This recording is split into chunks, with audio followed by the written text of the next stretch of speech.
Yeah. Uh, and I ended up going to meetings and cocktail parties in my pink polyester suit, which was the fad in the early 70s.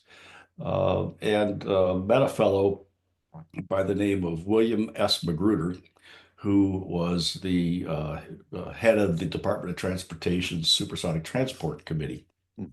And this was the first time in the history of the country that an aeronautical technology innovation and development was being funded out of civilian dollars rather than coming out of the Department of Defense. Wow. Because aircraft like the Boeing 707, the 737, the 747, the DC-10, and so forth Hmm.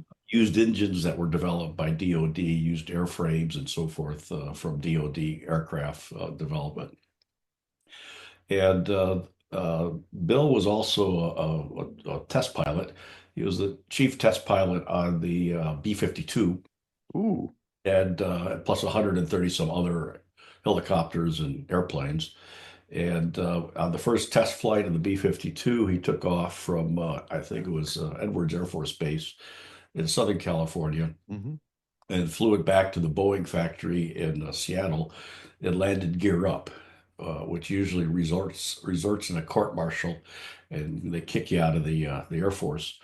But he thoroughly examined what was going on, and there was a defect in the landing gear, which Wow. required an additional part.